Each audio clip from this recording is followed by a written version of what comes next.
La nature ne se met pas sur pause. Espace pour la vie vous propose de reconnecter avec elle dans cette série de balados. Bonne écoute!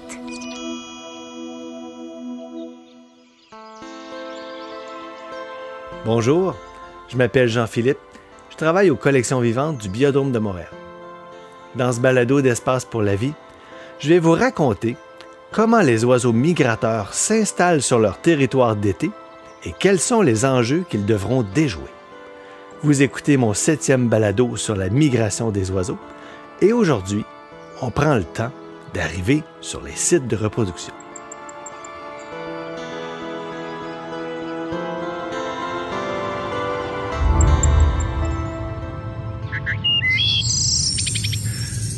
Mesdames, Messieurs, veuillez boucler votre ceinture de sécurité, redresser votre siège et ranger la tablette devant vous. Nous allons procéder à la manœuvre d'atterrissage. Agent de bord, vérification. Copilote, ouvrez le volet.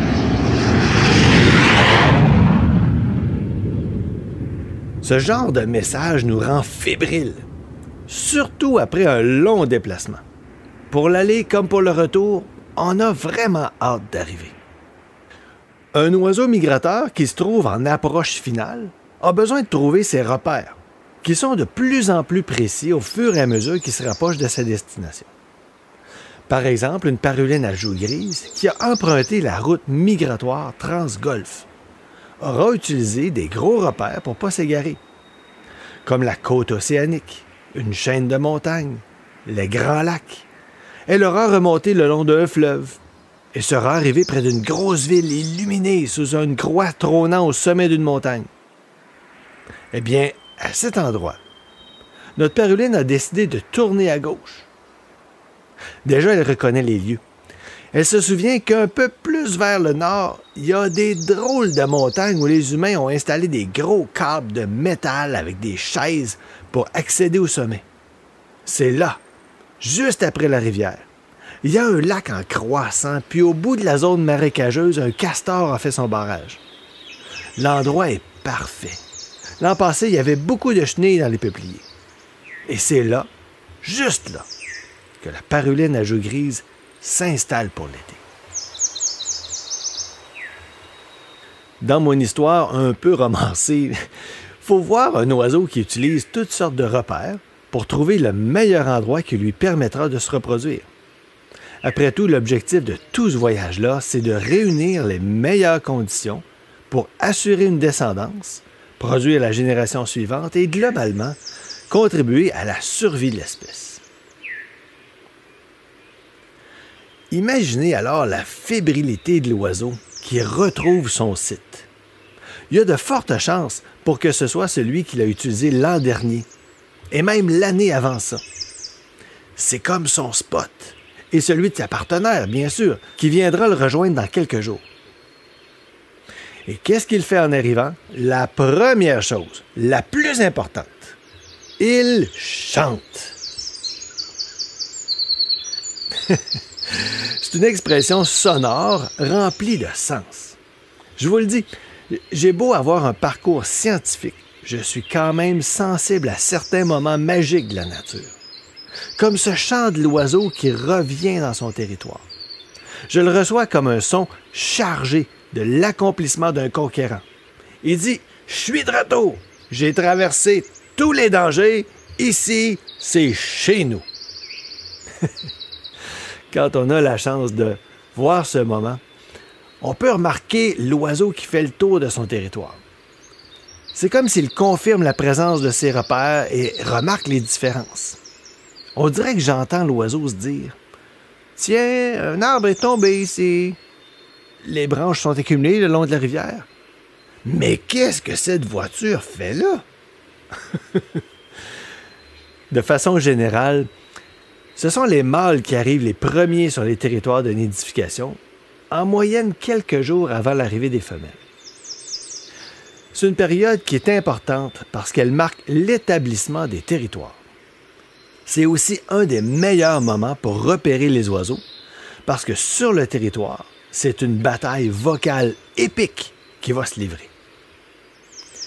L'établissement d'un territoire se fait d'abord par la déclaration de propriété.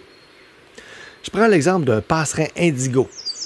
Un granivore de 13 cm, complètement bleu, qui arbore un plumage iridescent. Quand le passerein indigo réclame sa propriété, c'est impossible de ne pas le voir et aussi l'entendre. Il se déplace d'un buisson à l'autre en se perchant sur la plus haute brindille et pousse son chant caractéristique. L'habitat va être constitué de végétation basse qui mélange arbustes, buissons, herbacées. Pensez à la repousse sous les pylônes électriques dans les zones forestières. Un habitat excellent pour le passerein indigo. De buisson en buisson, de brindille en brindille, il chante. Et il chante fort. Il va visiter les moindres recoins du secteur et va faire fuir les intrus, incluant tous ceux qui risquent d'entrer en compétition avec lui pour les ressources, peu importe qu'ils soient de son espèce ou d'une autre. N'allez pas croire que notre passerein se contente de ce qu'il a. Il va aussi chercher à agrandir son territoire, à avoir plus, à avoir mieux. Il va aussi se faire repousser par d'autres individus, parfois même physiquement lors d'une poursuite par un oiseau plus gros, plus fort. C'est inévitable. Il va y avoir des prises de bec. Cette période d'intense activité est relativement courte et les esprits se calment une fois que tout est en place. C'est la période du traité de paix. Un genre de trêve des hostilités pour faire place à l'étape suivante, c'est-à-dire la phase de la séduction. Maintenant qu'il a établi son territoire, c'est le temps d'y attirer une partenaire.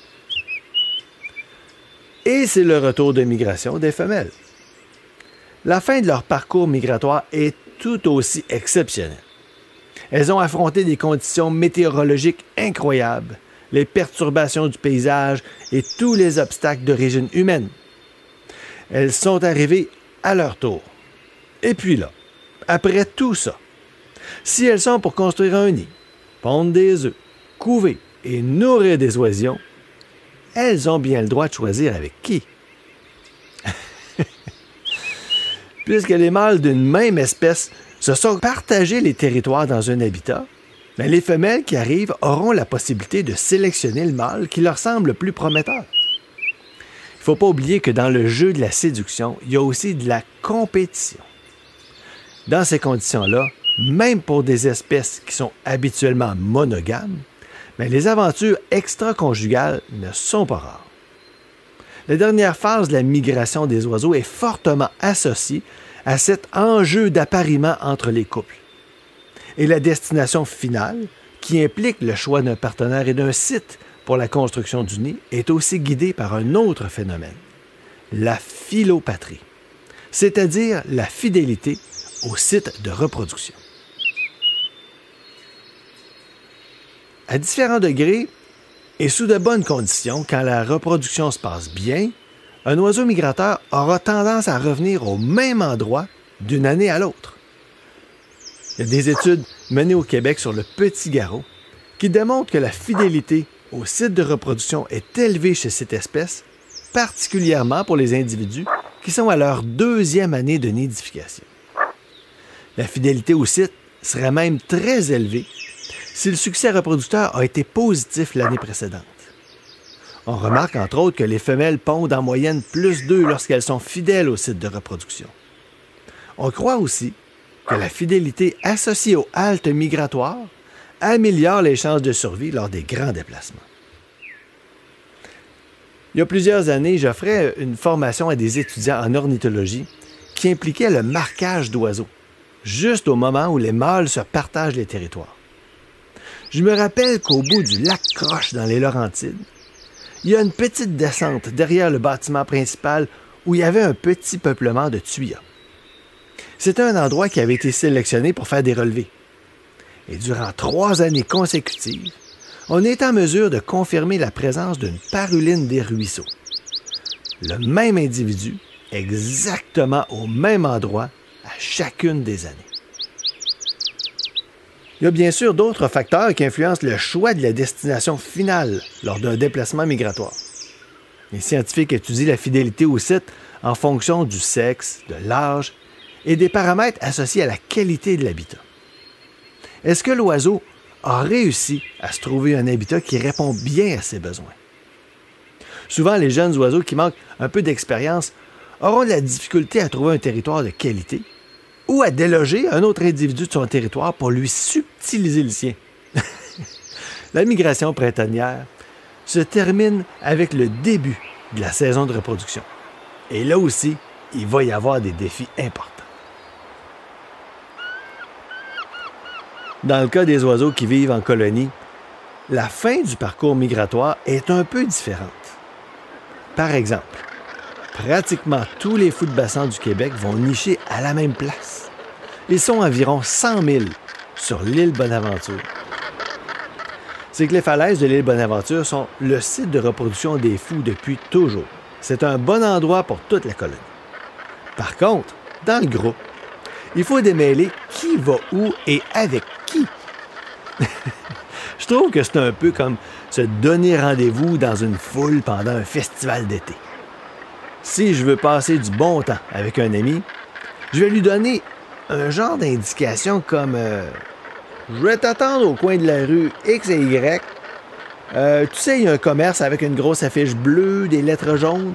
Ben, je vais être à gauche de l'affiche sur le banc public. Même dans une foule de 100 000 personnes, on va se retrouver. Et si on passe du bon temps ensemble, il y a de fortes chances qu'on se reprenne l'an prochain, avec le même rendez-vous. Comme d'habitude. De la même façon, les couples d'oiseaux coloniaux se retrouvent entre autres par la localisation du nid avec les repères visuels de la falaise.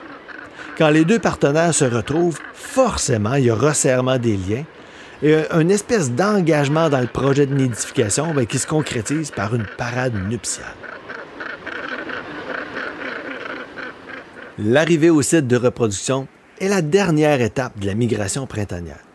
En quelque sorte, c'est d'arriver à destination qui donne un sens à tout le déplacement. C'est pour mieux comprendre le choix des habitats et leur utilisation que plusieurs ornithologues amateurs contribuent à faire des relevés d'observation. Ça permet de confirmer pour certains lieux la présence d'oiseaux en migration et pour d'autres des oiseaux en nidification. Les scientifiques ajoutent à ces données une autre couche d'information qui permet d'orienter les mesures de protection des milieux naturels. C'est donc grâce aux efforts déployés par tous ces passionnés qu'on réussit à maintenir vivante cette dernière étape de la migration. De mieux connaître d'où viennent les oiseaux nous permet de mieux apprécier leur présence et de contribuer à leur maintien. Ici votre capitaine. Veuillez garder votre ceinture bouclée jusqu'à l'arrêt complet de l'appareil. Merci d'avoir voyagé avec nous et passez un agréable séjour sur votre territoire de reproduction. Soyez prudents, soyez prospères et revenez-nous la saison prochaine.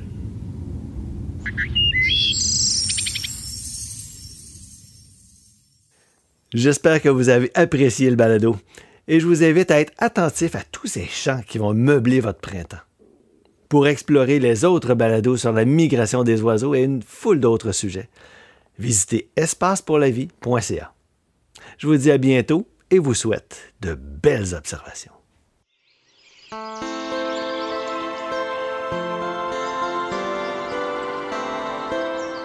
Dans le balado, j'ai utilisé le mot iridescent pour parler de la couleur du plumage du passerin indigo.